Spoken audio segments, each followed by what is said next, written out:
global happenings today. We communicate, we analyze global news. Stay tuned.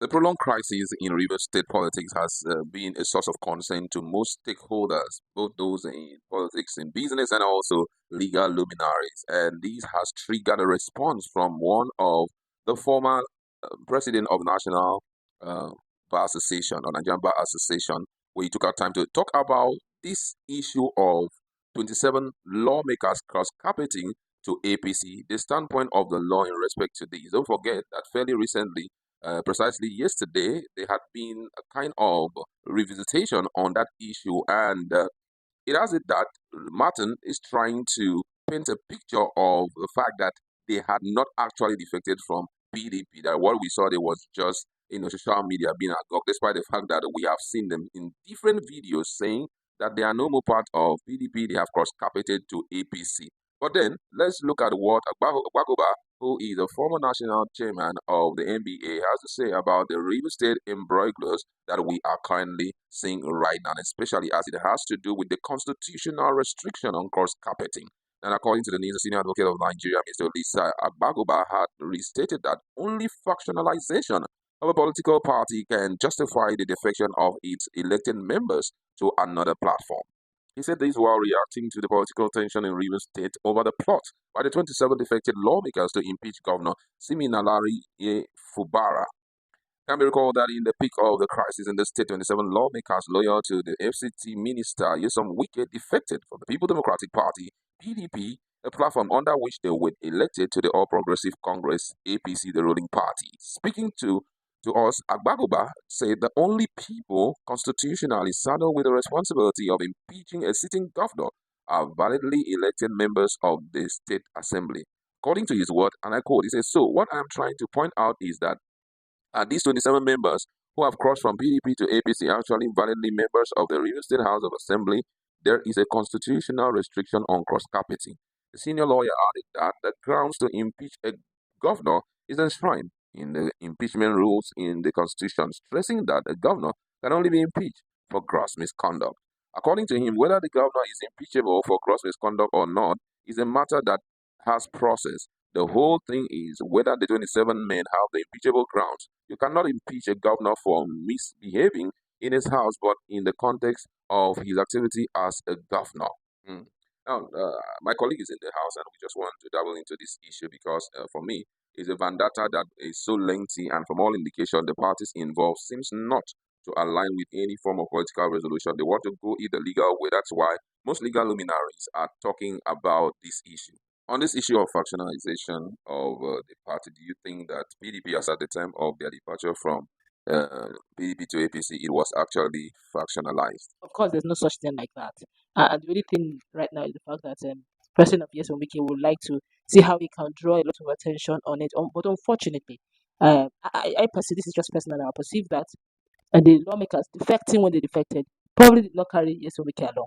Because if they did, maybe Wike would have probably warned them not to make that attempt. It's better they are where they are so they can do whatever he needs them to do. But they must have carried it out without weighing the consequences. I guess they did not see that clause in the Constitution. And they cannot just wake up and say there was no such thing as fascination. If not, they would have heard it or seen it. And they can't even retrace their steps saying that they're not card carrying members of the APC. Usually they will say Now, that that is where the crux of the matter right now, because from what rumors. Ikenga, which the honorable member representing the Atos South and North, and who is like the chairman of the G60 opposition lawmakers, when he came out with those documents, he said that what was filed by the acting national chairman of PDP and Wike's advocate was that the party is yet to receive defection notice from the words of these lawmakers. So for that reason, there is no dedication of their defection.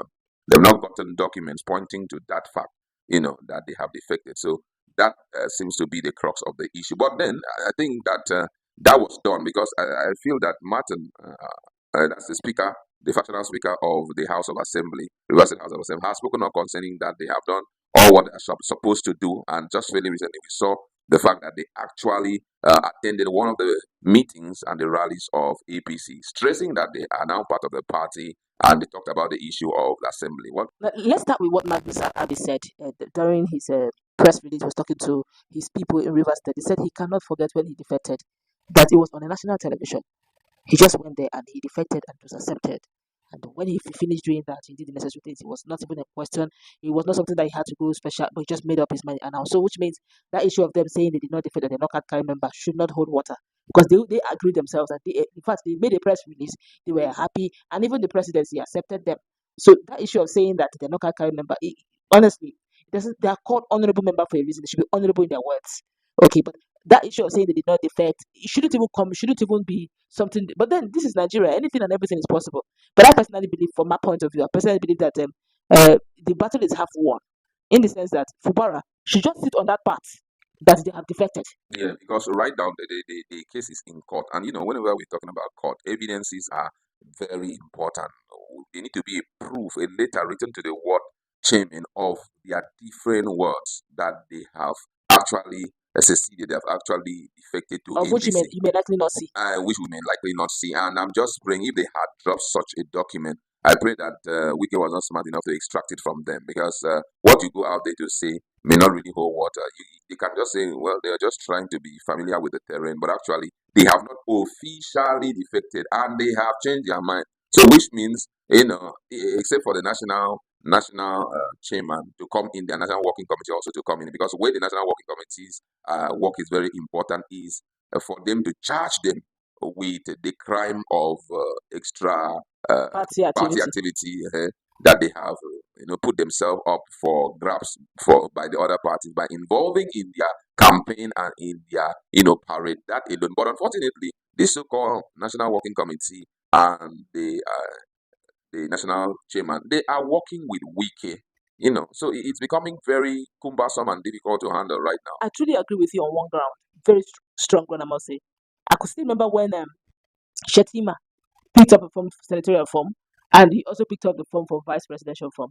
And during the build-up of the court case, they struck it out, because they said Peter Obi's lawyers were like saying that he's guilty of double nomination form, being that he picked up the form of vice presidency without resigning, officially resigning, that he's no longer participating as a senator in the senatorial election. Of which, luckily for Shetima, somehow they were able to get a document showing that he actually resigned. So, which means talks can be cheap, but it's always backed up by evidence. If there is no evidence in form of writing that they have resigned, highest they could probably give to them is extra party activity. Exactly. That probably just sanction them, but they'll be likely. But that will not be fair, because they opened their mouth And say it. So these guys are so just the, dabbling between APC and PDP, which so means zero but loyalty is what we are seeing here. one, two. I also feel that if our judiciary is doing the right thing, this is a unique case, which they shouldn't just say that except somebody writes officially he has not done anything. If the person that uses his mouth verbatim to say, it should count. Yeah, you should count a great deal. I tell you, you should count a great, because that's enough evidence. On the national papers, it's there. On social media, it's there. So I think that should count. And lately, we saw what happened. APC had a rally. They went there and reaffirmed that they have cross-carpeted to APC. They reaffirmed again. That's not a child's play. For you to make that kind of strong statement, automatically it shouldn't be turned back on. However, that's what we'd like to leave you. Let's meet in the comment section and talk. Global happenings today.